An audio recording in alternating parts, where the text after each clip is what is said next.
A single tube of blood can reveal anemia, infection, leukemia, allergies, and much more. But here's the surprising part. Most people, including many healthcare students, struggle to understand a CBC report. In this video, I'll break down every CBC parameter in a simple, practical way. So by the end, you will be able to interpret a complete blood count with confidence. Let's begin. A complete blood count, commonly known as CBC, is one of the most frequently ordered blood tests in the world. It provides a snapshot of your overall health by measuring the different types of blood cells circulating in your bloodstream. Every CBC report contains valuable information about your red blood cells, white blood cells, platelets, hemoglobin, hematocrit, and several other important parameters. Together, these values help doctors detect anemia, identify infections, evaluate bleeding disorders, monitor diseases, and even provide early clues to conditions like leukemia. But before we learn how to interpret a CBC report, we first need to understand one simple question. What exactly is a complete blood count? A complete blood count, or CBC, is a routine laboratory test that measures the number and characteristics of different blood cells in your body. It is performed using a small sample of blood collected from a vein, usually from your arm. Modern automated hematology analyzers examine the sample within minutes and generate a detailed report. Although the test is simple, the information it provides is incredibly valuable. A CBC helps doctors evaluate your overall health, detect abnormalities, monitor ongoing illnesses, and guide further investigations when needed. Now that we know what a CBC is, the next question is, why do doctors order a CBC so frequently? Let's find out. Have you ever wondered why doctors almost always ask for a CBC test when you're sick or even during a routine health checkup? That's because a CBC is much more than just another blood test. Doctors order a CBC to detect infections by checking whether your white blood cell count is normal or abnormal. It helps diagnose anemia by measuring your hemoglobin level and red blood cell count. A CBC is also used to monitor ongoing diseases and to see whether a treatment is working effectively. Before surgery, doctors often request a CBC to ensure your body is ready for the procedure and to identify any hidden problems. It can also help detect blood disorders such as leukemia and identify abnormal platelet counts that may increase the risk of bleeding or clotting. Most importantly, a CBC provides a quick snapshot of your overall health, allowing doctors to detect problems early and make better treatment decisions. That's why a CBC is considered one of the most valuable and commonly ordered blood tests in clinical practice. Now that you know why doctors order a CBC, let's explore each CBC parameter one by one. Imagine getting a CBC report with dozens of values and abbreviations: RBC, WBC, hemoglobin, hematocrit, platelets, MCV, MCH. It can look confusing at first. But don't worry. Once you understand what each parameter means, reading a CBC becomes much easier. Every parameter tells a different story about your health. Red blood cells show how well your body carries oxygen. White blood cells help identify infections and problems with your immune system. Platelets tell us whether your blood can clot properly. Hemoglobin measures the oxygen-carrying protein inside your red blood cells.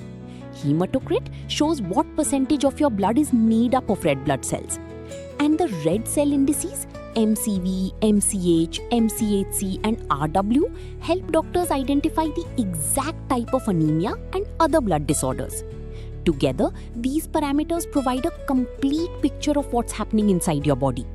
In the next few slides, we'll break down each parameter one by one in the simplest way possible, so you'll never feel confused by a CBC report again. Now that you know what each CBC parameter represents, the next question is, how does a CBC actually measure all these values? It all starts with a simple blood sample. A healthcare professional collects blood into a lavender top EDTA tube. This tube prevents the blood from clotting, ensuring accurate results. The sample is then mixed gently and loaded into an automated hematology analyzer. Within a few minutes, this advanced machine counts thousands of blood cells and measures their size, volume, and concentration with remarkable accuracy. It calculates important values like red blood cells, white blood cells, platelets, hemoglobin, hematocrit, and the red cell indices, all from a single blood sample. Finally, these measurements are compiled into the CBC report that doctors use to diagnose diseases, monitor treatment, and assess your overall health. But here's the interesting part. Every value in that report has a different meaning. So let's start with the very first parameter, red blood cells or RBCs. Now that you know how a CBC report is generated, let's begin with the first and one of the most important parameters, red blood cells or RBCs. Have you ever wondered why our blood is red? The answer lies in these tiny but powerful cells. Red blood cells, also called erythrocytes, are the most abundant cells in our bloodstream. Their primary job is to transport oxygen from the lungs to every cell in the body and carry carbon dioxide back to the lungs for exhalation. To perform this task efficiently, RBCs have a unique biconcave disc shape. This shape increases their surface area, allowing them to carry more oxygen and easily squeeze through tiny blood vessels. Inside every RBC is a protein called hemoglobin, which binds to oxygen and delivers it wherever your body needs it. An average red blood cell lives for about 120 days before it is removed by the spleen and liver, while your bone marrow continuously produces new ones to replace the old cells. In a CBC report, the RBC count tells us how many red blood cells are present in your blood. If the RBC count is lower than normal, it may indicate anemia, blood loss, nutritional deficiencies, or bone marrow disorders. On the other hand, a higher than normal RBC count may be seen in dehydration, living at high altitude, chronic lung disease, or conditions like polycythemia. In simple words, healthy red blood cells mean better oxygen delivery, more energy, and proper functioning of every organ in your body. Now that we've understood the cells that carry oxygen, let's move on to the body's defense system, white blood cells or WBCs. We just learned how red blood cells deliver oxygen to every part of your body. But what happens when harmful bacteria, viruses, or other foreign invaders enter your body? That's where white blood cells or WBCs come into action. Unlike red blood cells which transport oxygen, white blood cells are the soldiers of your immune system. Their main job is to recognize, attack, and destroy germs, viruses, fungi, parasites, and even abnormal cells, helping to keep you healthy. In a normal adult, the total white blood cell count ranges from 4,000 to 11,000 cells per microliter of blood. If the WBC count rises above this range, the condition is called leukocytosis. Leukocytosis is commonly seen in bacterial infections, inflammation, physical stress, burns, and certain blood cancers such as leukemia. On the other hand, if the WBC count falls below 4,000 cells per microliter, it is known as leukopenia. Leukopenia may occur due to viral infections, bone marrow disorders, autoimmune diseases, chemotherapy, radiation therapy, or severe infections. A high or low white blood cell count alone doesn't always tell the complete story. That's why doctors also look at the differential leukocyte count or DLC to identify which specific type of white blood cell is increased or decreased. We'll explore the differential leukocyte count in detail later in this video. Now, let's move on to another equally important component of blood, platelets, the tiny cells responsible for stopping bleeding and helping your blood clot. We've seen how red blood cells carry oxygen and how white blood cells protect us from infections. But what happens when you accidentally cut your finger? Why doesn't the bleeding continue forever? The answer lies in tiny cell fragments called platelets. Also known as thrombocytes, platelets are produced in the bone marrow from large cells called megakaryocytes. Although they are much smaller than red or white blood cells, they play a life-saving role in our body. Whenever a blood vessel is injured, platelets rush to the site within seconds. They stick to the damaged vessel wall, gather together, and form a temporary platelet plug to stop bleeding. At the same time, they release chemicals that activate the blood clotting process, helping form a stable clot until the injury heals. In a normal CBC report, the platelet count ranges from 1,50,000 to 4,50,000 platelets per microliter of blood. If the platelet count rises above 4,50,000 per microliter, the condition is called thrombocytosis. Thrombocytosis may occur due to infections, inflammation, iron deficiency anemia, recent surgery, trauma, or certain bone marrow disorders. If the platelet count falls below 1,50,000 per microliter, it is known as thrombocytopenia. Thrombocytopenia is commonly seen in conditions such as dengue fever, viral infections, bone marrow disorders, autoimmune diseases like ITP, chemotherapy, liver disease, and severe infections.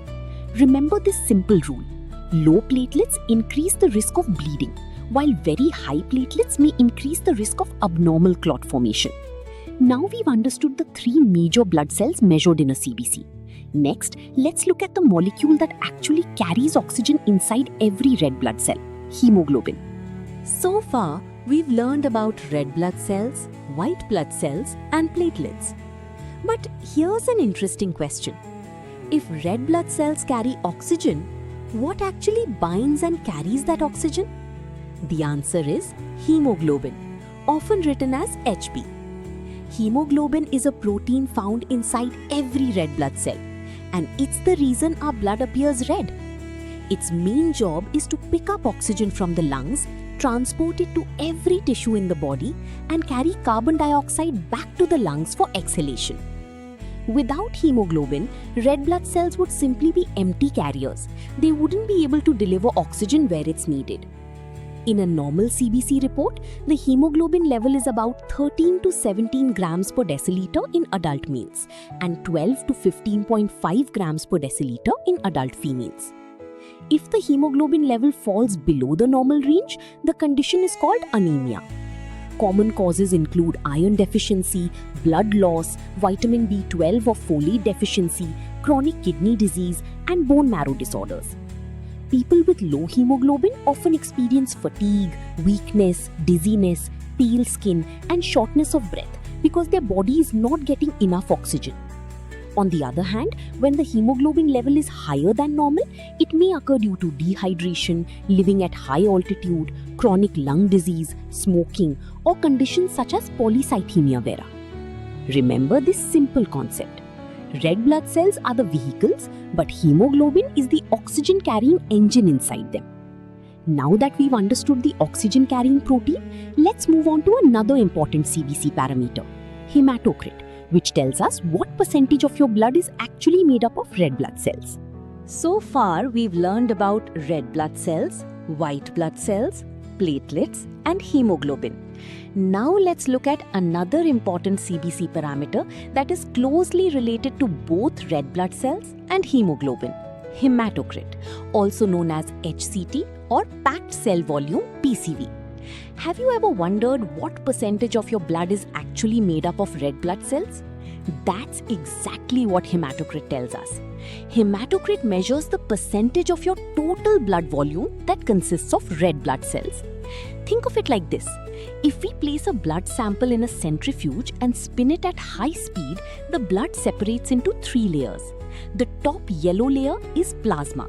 The thin middle layer is called the buffy coat, which contains white blood cells and platelets. And the bottom red layer contains the packed red blood cells. The percentage occupied by this packed red cell layer is called the hematocrit or HCT. In a normal CBC report, the hematocrit value is approximately 40 to 54% in adult males and 36 to 47% in adult females. When the hematocrit level is higher than normal, it is commonly seen in dehydration, living at high altitude, chronic lung diseases, smoking, and conditions such as polycythemia. On the other hand, a low hematocrit level is commonly associated with anemia, blood loss, chronic kidney disease, bone marrow disorders, pregnancy, and certain nutritional deficiencies. Remember this simple concept. More red blood cells mean a higher hematocrit, while fewer red blood cells result in a lower hematocrit. Doctors always interpret hematocrit together with the RBC count and hemoglobin because all three parameters are closely connected. Now that we've covered the major blood cell measurements, let's move on to one of the most useful parts of a CBC, the red cell indices, which help us identify the exact type of anemia. So far, we've learned about the major components measured in a CBC: red blood cells, white blood cells, platelets, hemoglobin, and hematocrit. But here's something interesting. Sometimes the red blood cell count and hemoglobin level may look normal, yet the patient can still have anemia. So how do doctors identify the exact type of anemia? That's where the red cell indices become extremely important. These are special calculations performed by the hematology analyzer that provide more detailed information about your red blood cells. There are three main red cell indices you should know: MCV, MCH, and MCHC. Let's start with MCV, which stands for mean corpuscular volume. MCV tells us the average size of a red blood cell. A normal MCV ranges from 80 to 100 femtoliters. If the MCV is less than 80, the red blood cells are smaller than normal, a condition called microcytic anemia. This is commonly seen in iron deficiency anemia and thalassemia. If the MCV is between 80 and 100, the cells are of normal size, known as normocytic red blood cells. And if the MCV is greater than 100, the cells are larger than normal, known as macrocytic anemia, which is often associated with vitamin B12 deficiency, folate deficiency, liver disease, or hypothyroidism. Next is MCH, or mean corpuscular hemoglobin. MCH measures the average amount of hemoglobin present inside each red blood cell. The normal range is 27 to 33 picograms. A low MCH means each red blood cell contains less hemoglobin than normal, making the cells appear paler, a feature commonly seen in iron deficiency anemia. Now that we've understood the red cell indices, let's move on to one of the most informative parts of a complete blood count, the differential leukocyte count, commonly known as DLC. Earlier we learned that white blood cells protect our body from infections. But did you know that not all white blood cells perform the same job? Each type has a unique role in defending your body. The differential leukocyte count measures the percentage of the 5 different types of white blood cells present in your blood. Before we continue, here's something important. The cells shown on your screen are enlarged illustrations and microscope representations to help you clearly identify their features. In reality, white blood cells are extremely small, measuring approximately 10 to 20 micrometers or 0.01 to 0.02 millimeters, and they appear much smaller under the microscope. Let's meet these 5 defenders one by one. First are neutrophils, which make up about 40 to 70% of all white blood cells. They are the body's first responders against bacterial infections. Neutrophils rapidly reach the site of infection, engulf bacteria through a process called phagocytosis, and help form pus during severe infections. An increased neutrophil count, known as neutrophilia, is commonly seen in bacterial infections, acute inflammation, tissue injury, stress, burns, and myeloproliferative disorders. A decreased neutrophil count is called neutropenia. It may occur due to viral infections, bone marrow disorders, chemotherapy, certain medications, or severe infections. Next are lymphocytes, which normally account for 20 to 40% of white blood cells. They play a major role in immunity. B lymphocytes produce antibodies, while T lymphocytes directly attack infected or abnormal cells. An increased lymphocyte count, called lymphocytosis, is commonly associated with viral infections, tuberculosis, pertussis, and certain lymphoproliferative disorders. A decreased lymphocyte count, called lymphocytopenia, may occur due to stress, steroid therapy, HIV infection, or immunodeficiency disorders. The third type is monocytes, making up about 2 to 8% of white blood cells. They circulate in the blood and later become macrophages in body tissues, where they remove bacteria, dead cells, and cellular debris. An increased monocyte count, called monocytosis, may be seen in chronic infections, tuberculosis, subacute bacterial endocarditis, and autoimmune diseases. A decreased monocyte count, called monocytopenia, can occur in acute infections, bone marrow suppression, or after chemotherapy. Next are eosinophils, which normally account for 1 to 6%. They are especially important in fighting parasitic infections and are heavily involved in allergic reactions such as asthma. An increased eosinophil count is called eosinophilia and is commonly seen in allergies, parasitic infections, bronchial asthma, drug reactions, and some skin disorders. A decreased eosinophil count, known as eosinopenia, is usually seen during stress, severe infections, or Cushing syndrome. Finally, we have basophils, the rarest white blood cells, making up only 0 to 1%. Although few in number, they release histamine and heparin, playing an important role in allergic and inflammatory reactions. An increased basophil count is called basophilia, which may occur in allergic disorders, hypothyroidism, chronic myeloid leukemia, and chronic inflammatory conditions. A decreased basophil count, known as basopenia, may be seen in hyperthyroidism, pregnancy, or severe stress. Here's an easy way to remember them. NLMEB. Neutrophils, lymphocytes, monocytes, eosinophils, basophils. Together, these 5 white blood cells help doctors determine whether an infection is bacterial, viral, allergic, parasitic, or related to another underlying condition. Now that you've mastered every major parameter of a CBC, let's bring everything together by understanding the normal reference values and how to interpret a complete CBC report. We've now explored every major parameter measured in a complete blood count, from red blood cells and white blood cells to platelets, hemoglobin, hematocrit, red cell indices, and the differential leukocyte count. But here's an important question. Once you receive your CBC report, how do you know whether the values are normal or abnormal? That's exactly why doctors compare your results with the normal reference ranges. Keep in mind that these reference ranges may vary slightly depending on your age, sex, laboratory, and the analyzer being used. So always interpret a CBC report along with your symptoms and your doctor's clinical findings. Let's quickly review the normal ranges.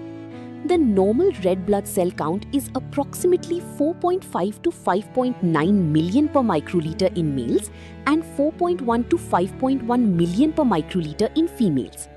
The normal hemoglobin level is about 13 to 17 grams per deciliter in males and 12 to 15.5 grams per deciliter in females. Hemocrit is normally around 40 to 54% in males and 36 to 47% in females. For the red cell indices, MCV ranges from 80 to 100 femtoliters.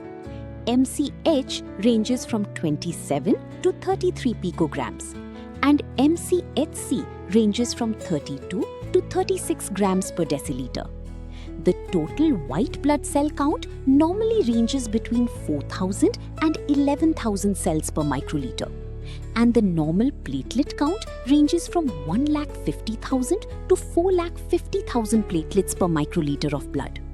Remember, one abnormal value does not automatically mean you have a disease. Doctors always interpret the entire CBC report as a whole, not just one number. For example, a low hemoglobin together with a low MCV may suggest iron deficiency anemia. A high white blood cell count along with increased neutrophils may point toward a bacterial infection. And a low platelet count with fever could suggest illnesses like dengue, depending on the clinical picture. That's why every CBC parameter complements the others, helping doctors arrive at the correct diagnosis instead of relying on a single result. You've now learned how to read a CBC report like a healthcare professional. Congratulations! You've now learned every major parameter of a complete blood count. But here's the challenge. Understanding a CBC is one thing. Remembering all those values during exams or while working in the laboratory is another. So let's make it simple with a few easy memory tricks. First, remember the mean CBC parameters with this sequence: RBC, hemoglobin, hematocrit, MCV, white blood cells, platelets. This order will help you quickly recall the most important components of a CBC report. Now let's simplify the red cell indices. Think of it like this. MCV tells you the size of the red blood cell. MCH tells you the amount of hemoglobin inside each red blood cell. MCHC tells you the concentration of hemoglobin within the red blood cell. Just remember 3 words: size, amount, concentration. Now for the differential leukocyte count. Use the simple mnemonic: never let monkeys eat bananas. N for neutrophils, L for lymphocytes, M for monocytes, E for eosinophils, B for basophils. This single sentence can help you remember the order of all 5 white blood cells in just a few seconds. Here's another practical tip. When interpreting a CBC, don't focus on just one abnormal value. Always look for patterns. For example, low hemoglobin together with low MCV often points toward iron deficiency anemia. High white blood cells with increased neutrophils usually suggest a bacterial infection. Low platelets with fever may indicate illnesses such as dengue, depending on the patient's clinical condition. That's exactly how healthcare professionals approach a CBC report. They connect multiple parameters instead of relying on a single number. And finally, remember this golden rule. A CBC does not diagnose a disease by itself. It provides valuable clues that must always be interpreted along with the patient's symptoms, medical history, physical examination, and other laboratory investigations. Once you understand these patterns, instead of memorizing isolated numbers, reading a CBC report becomes surprisingly simple. Now, before we wrap up this lesson, let's do one final quick revision so you can confidently remember everything you've learned today. And with that, we've reached the end of our complete blood count masterclass. I hope this lesson has changed the way you look at a CBC report. What may have once looked like a page full of confusing numbers should now tell a meaningful story about your patient's health. From understanding red blood cells, white blood cells, platelets, hemoglobin, hematocrit, red cell indices, and the differential leukocyte count, to learning how to interpret normal values, identify common abnormalities, and connect different parameters together, you've now built a strong foundation in one of the most important laboratory investigations used in medicine. Remember, learning laboratory medicine isn't about memorizing numbers. It's about understanding what those numbers are trying to tell you. If this video helped you, please support LabVisey by giving this video a like, sharing it with your friends and classmates, and leaving your questions in the comments below. And if you haven't already, subscribe to LabVisey so you never miss our upcoming lessons designed to make laboratory medicine simple, practical, and easy to understand. In our next episode, we're moving from the CBC analyzer to the microscope. We'll learn how to prepare and examine a peripheral blood smear, identify normal red blood cells, white blood cells, platelets, and recognize important abnormal findings that every laboratory professional should know. Trust me, once you learn the peripheral blood smear, you'll begin to see blood cells the way a hematologist does. Until then, take care, keep learning, keep understanding, and as always, keep excelling with LabVisey. See you in the next lesson. Bye!